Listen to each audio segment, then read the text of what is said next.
told your friend you're not okay, and tell me what's wrong. Hi guys, welcome here to another video. I am Vuyokazi Manyamalala and welcome here to another video. And if you are new here, welcome. Thank you very much for clicking onto this video and joining the family. I know you would have clicked the subscribe button, that's why you're here.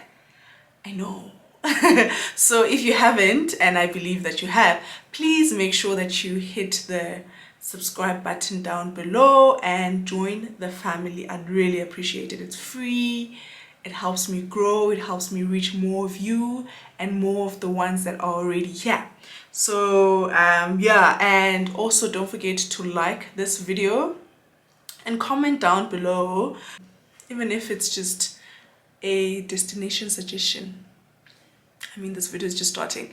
Yeah, please do comment down below so I can be able to up my algorithm and reach more of you.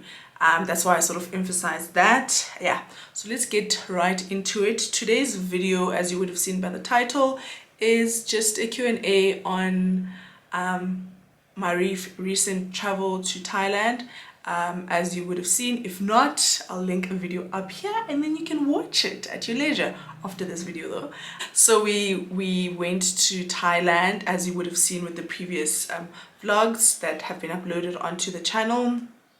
Enjoyed it. It's a place to go to if you want to relax and forget about the busy life of everyday working. I suggest you go to a place like you go to Asia and enjoy it. We went to Thailand. We were based in what is this place, Phuket, and our hotel was in Kalim Beach. It's shy of 5-8 minutes away from Phuket.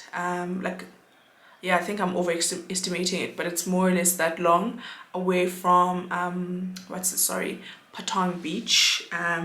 So let's start. How we booked the trip. So a trip through Pen Travel. It's a travel agency, so you are assigned to a particular person to sort of help you throughout the process. You can either start your trip planning process through the site, or you can walk in and go to a Pen Travel and speak to a consultant and they'll be able to assist you. So that's how we sort of planned our trip. We had a few destinations. You would remember from my Durban vlog, I said I've got an island in mind. Yeah, we just want a place where it sort of gives off summer vibes. So our options were between Zanzibar and Thailand. Yeah, well, mine was basically Zanzibar. When we did the calculations, we found that it's cheaper for us to go to Thailand, and it's also cost effective for the pocket as well when we are in Thailand. So that's how we got to choosing Thailand as a destination. And we booked Thailand because we felt like we have a long awaited honeymoon that we didn't go to last year. As I mentioned, STA went under liquidation and then we lost our honeymoon travel that was already booked. So our booking process, I think our trip was about 30-something thousand. We started process online and then we were assigned a travel consultant. She was our point of contact. So we just let her know about the traveling dates that we wanted to travel, and we asked her to sort of curate a travel package for us to go to Thailand, and we sort of let her know this is where we want to be based. And then she sent through a quote with hotel suggestions, and then we needed to choose the hotel that we wanted. We happened to choose the hotel that we chose, and then starts working around our our trip. So after that, after confirming that, we had to then make a payment. So we made 2 payments because we were probably 30 days or so away from traveling. So throughout the process, what was needed from us, we at the time of starting the process, we needed to ensure that when we do travel, we have a negative PCR test. We applied for the Thai pass, and the Thai pass was sort of done by our travel agent. That was what was great in this process, is that when she started with the travel package, she also ensured that she applied for our Thai pass. And let you know now what she needed, because Okay, so for our Thai pass, what we needed a confirmation of our hotel. We needed confirmation of our flights to and fro Thailand, and also we needed a passport that is not expired and still had pages for us to be able to get stamped when we head in and out of when we head into Thailand and out of South Africa. And the great thing is that for Thailand you don't need to travel to Thailand, you don't need a visa. But and we were fortunate that we traveled after the 1st of May. So at the time of traveling, we didn't need to produce a negative PCR test because Thailand had opened its borders and it allowed people to come through with just a negative anti-gen test, as well as having to prove that you are fully vaccinated. So we had to print our vaccination certificate that we received as we vaccinated. So we produced that. We also produced the Thai pass. So those things are required before even leaving South Africa as you, what is this thing? Check in your luggage. As you check in, those things are needed, like hotel booking, Thai pass, vaccination certificate. So it's best to ensure that you've got your Thai pass. So and it's quite easy. It's a turnaround. You apply for it online, and the turnaround is about 7 days at most to get your travel your Thai pass. And then the other thing that we needed to ensure that we had was a requirement was to have a travel insurance. So we like typically just did a checkup online. We just used Hippo to sort of suggest the best almost affordable at the time travel insurance. But if you've got medical aid, you should be able to use your medical aid. I only learned of that after because we are under a medical scheme, so we could have taken that. But I think at the time of us taking out the one through Hippo, we ended up taking Hip Star insurance, and it was about, okay, so our travel insurance was 600 rand per person. So when it comes to pricing, now that we've covered like the most important document, when it comes to day-to-day activities that we did, so you would know that on the first day we sort of walked around to sort of get familiar with the area, and then also ensure that we try and get a booking for day trips. Guys, bargaining power is important. That bargaining and negotiation, well, they bargain, you negotiate. So negotiation is quite key when having to book the day trips. So I had former colleagues who were already on holiday in Thailand, and they were based in Patong Beach. So I inquired with her as to how did they book their day trips. She shared contact details of a travel person. I reached out to her to sort of find out the prices. Then on the day of us arriving, we walked around to find out how much are people charging. And then when I got back to that other lady called Apple, all I did was say, I've got someone who's charging me this much, so I'm not willing to pay that. So it was an entire negotiation. I am terrible when it comes to negotiation. My husband continued with that conversation, and then we just reached common grounds of ensuring we pay. So for the day trips, we paid 3,000 to go to James Bond Island, and it includes pickup. They pick you up at the hotel. You get breakfast, although with the travel company that we used that day, the breakfast was not that great. It was tea, but you get breakfast, and then it's like get breakfast and then you hop onto the boat, you get your lunch, you get your water, you get your drinks, and then you can always buy ice cream and any other soft drinks you want as you hop off on islands that have facilities of shops. And then that was one. So it was 3,000 baht, sorry, so it's about 1,500 1,450 in South African rands at the time of converting. So that was for 2 people. PP Island is about 700 rand, South African rands, but in their currency it's 1,550 per person. And then James Bond is 1,650 in their currency, which is about 750 rand, 753 in South African rands. And then Raya Island, of which we didn't go to Raya Island because yeah, so and then Rye Island was about 1,350 baht, which is 615 South African rand. So you can budget for that, and at least when you do the day trips,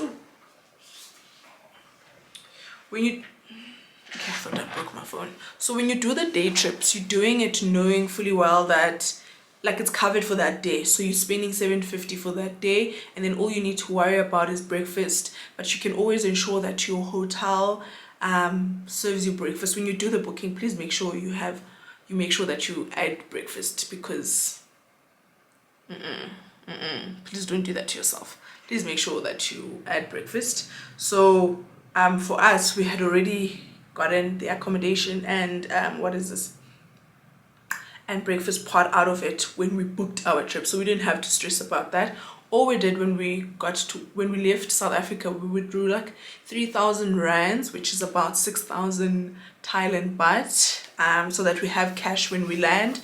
Yeah, so we did that. So that's how much we more or less spent on the trips. And then when you land in Thailand, I think the video is all over the place. So when you land in Thailand,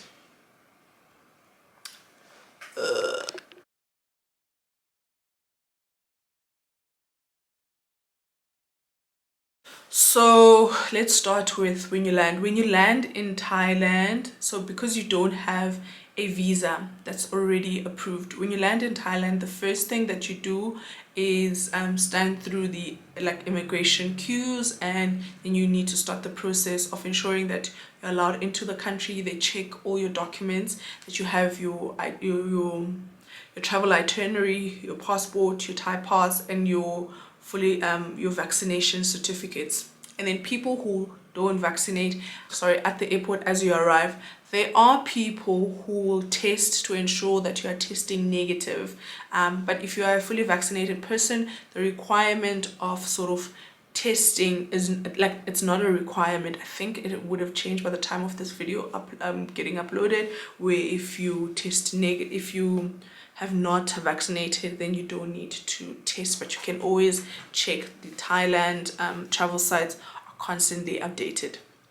So after that, you go through the visa application. They stamp and take a picture of it as and when you are at the hotel, at the airport. So the same documents they've been requiring before you leave South Africa will be the same documents they require when you arrive in Thailand.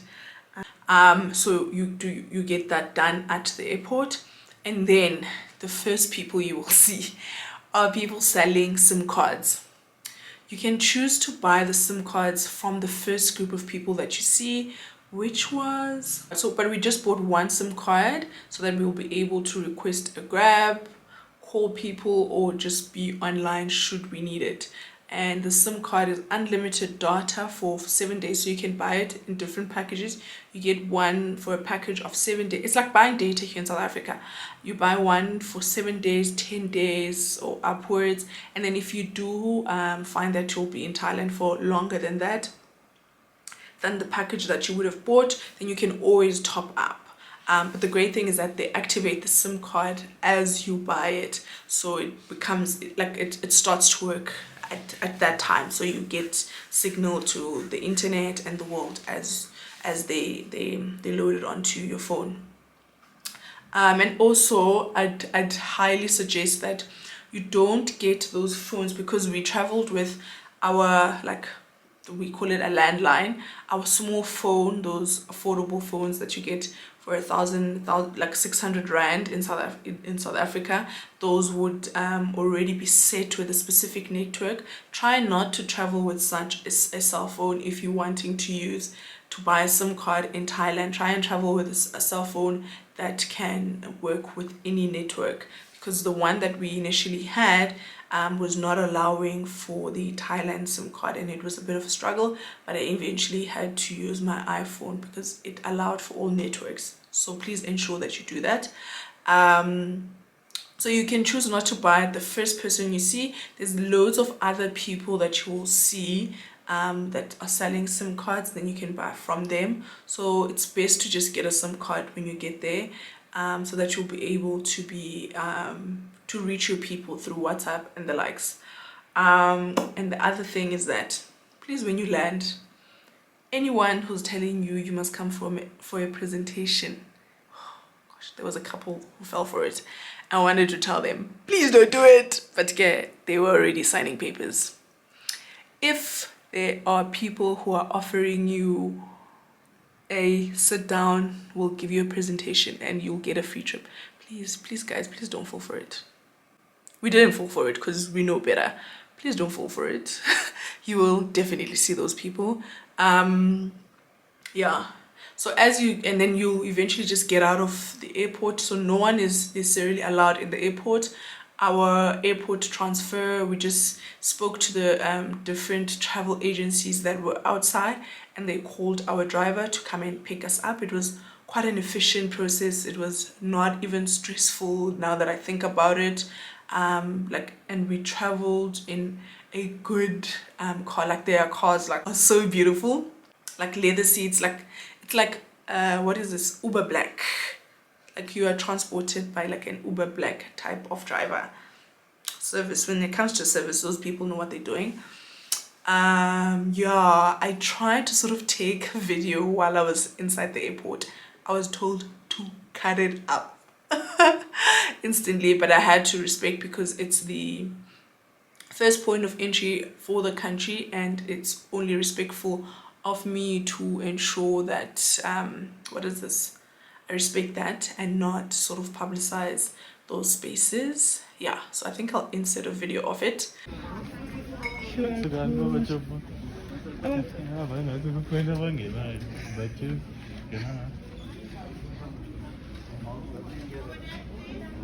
So when you enter, the only thing that's required is your boarding pass, passport, and Thailand pass. So yeah, it's a busy walk. Hello. It's a busy Sekwan. Tajikeleza nje. The first thing,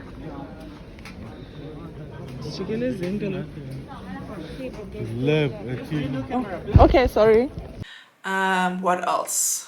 Yeah, the day trips. And then another thing that I'd advise that you do when you travel to Thailand, please pack an insect repellent or insecticide or something. Like, get a spray, get like 3 bottles, get like 4 bottles. I don't know how many, it depends on the number of people there.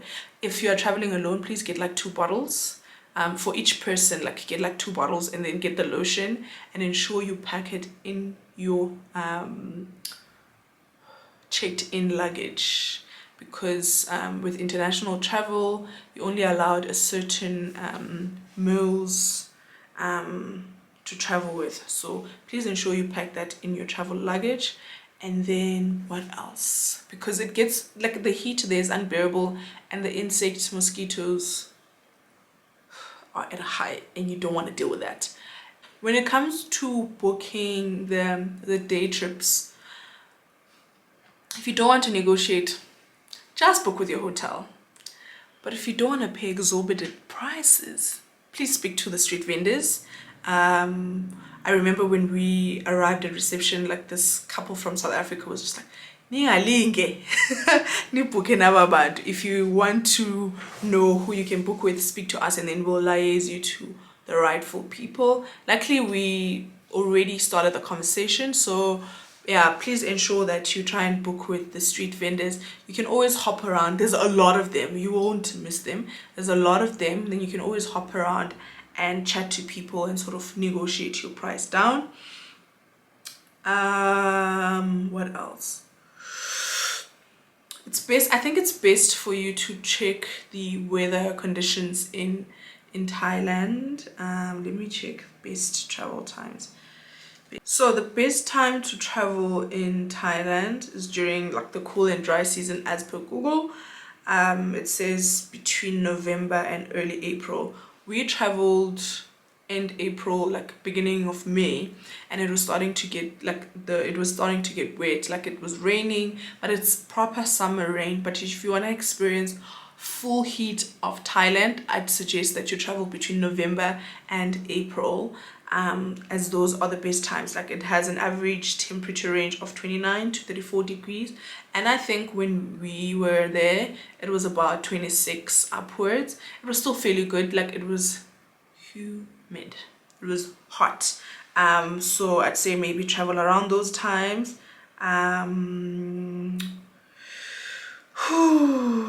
Okay, all right. And then I think I've covered, okay, I've covered travel documents, I've covered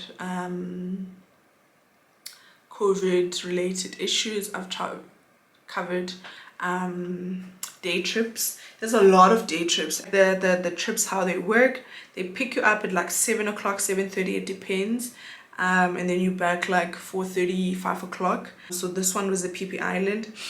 We did, oh, so the first day we did the Big Buddha. We paid 950 or less. We paid like a child's price. And what you do there, you go to the Big Buddha, and then she took a picture of me. Like, I was so tired. I was so tired. And her phone does not take good pictures, but she had to take a picture so that when the people who come and pick us up, they're able to reference that they've got the right person. And this is how the Thai pass looks.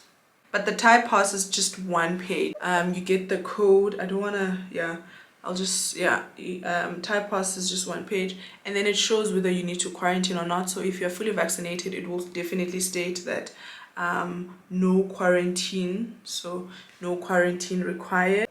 So okay, another tip, guys. I don't know if you would have seen on my previous vlogs. I think it was the first one on Thailand Diary Part 1. You would have seen that I was complaining that we ran out of cash. Please ensure you always have cash in handy.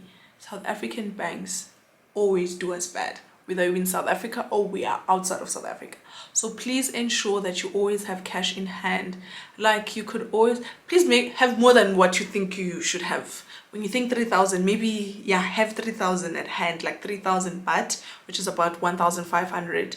I know, like, I get frustrated when I have to travel around with money, even here in South Africa. I don't do that, but please always ensure that you've got cash on you. I had, like, yeah, always ensure that you have cash on you. If you are able to sort of arrange with your bank, or if you have a banker, or actually just arrange with your bank to sort of ensure that they get you the foreign currency, and then you pay when you pick it up. They actually just would deduct the money from your account when you go and pick up the foreign currency. You might pay the fee, I forgot what they call it. It's like a service fee. It's the same way that you'd pay the fee when you are in Thailand and withdrawing money. Alternatively, if you are worried about forgetting the money back in South Africa, what you can do is that when you get to Thailand, please ensure you withdraw like 10,000 baht. But please ensure you withdraw cash and you constantly have cash in handy. You do not want what happened to me to happen to you. My heart stopped. My heart stopped. But luckily we had a friend that we could call on, and he came to our rescue. Oh, okay. With regards to traveling around, if you are fine with driving in a foreign country, sure thing, hire a car and drive. My former varsity mate was like, Vuyo, you should have hired a car and seen more places. It gives you an opportunity to see more of Thailand. I mean, there's so much more than what I shared with you guys. Oh, and then if you've got a motorbike license, you can always hire a motorbike. You can get around. Everyone gets around on a motorbike in Thailand, and it's safe, guys. Like, I've never felt that safe in a place ever. Like, and I thought I'd be like scared because it's a place that I don't know, but I've never felt that safe. So I was quite safe in Thailand. I don't know if you remember seeing, let me put the picture here. My beach shoes. So if you're able to get proper beach shoes, I know they're rare to find because we bumped into a group of guys from Pretoria in one of our island trips, and they had like proper shoes. So if you're able to get beach shoes, get them. Alternatively, you'll probably just have to buy them when you're in Thailand, and they sold at the travel points to the islands. So pack that. And then Thai food, for me, Thai food, I think I've not gotten myself accustomed to the food while I was here in South Africa. So but if you're accustomed to Asian food and the likes, then you should be fine. Their food is not bad. Like their food is very healthy, might I add. Like it is quite healthy. I remember even my dietitian was like, their food is healthy, so you shouldn't go wrong. And then on average for food, we paid about 250 rand in South African rands. Yeah, when we converted at the times of eating, like 250 rand with maybe a drink or 2 drinks. So you can budget maybe 400 rand depending on your food preference, 400, 500 rand for dinner for 2 people. But on average, I'd say, yeah, like ensure you've got a good travel budget, like spending budget, especially if you want to buy things. I didn't buy anything for family. I just went there to relax and just to take in the culture and the experience. So I'd say maybe budget like 1,000 rand per day. It might be too much, I know, but like maybe budget like 1,000 rand per day for 2 people on average. And then you can always look around for the best place to eat, or you can eat from your hotel because they're generally cheaper with food. Yeah, so I think this is the end of the video. If there's anything else that you'd like to know, please feel free to comment down below and I will ensure that I do answer to it. I might have forgotten some of the questions that have been asked, but please feel free to comment down below and ask questions about my travel experience. But if you want to know, would I go back to Thailand? Definitely. I'm actually even thinking of going to Vietnam. There's currently a South African couple, Zwandile and Caesar, I think, who are in Vietnam, and they, like, I'm literally chilling on their stories. I've literally followed the husband as well, as I was only following the wife, to ensure that I sort of take in and like see like where else I can go. So I definitely go back to Thailand, and then with this time around I'd hire a car so that I'm able to explore and see more of what Thailand has to offer. It would be great for you to learn a few of the phrases. Like you hear a lot of people saying Sawadee Ka or Sawadee Kap, so it's different. Like their choice of, not their choice of words, the way they greet and the way they say thank you is different for the different genders, for females and males. Yeah, and that place is quite a diverse when it comes to like different orientations in life. But yeah, if you liked this video, please don't forget to give it a huge thumbs up. You see how huge this is? Don't forget to give it a huge thumbs up. And if you haven't yet, please do subscribe to my channel and do share this video with your friends and family. Share my channel with your friends and family. Tell them to come on over and subscribe. Enkosi kakhulu. Till next time, love you lots. Bye for now.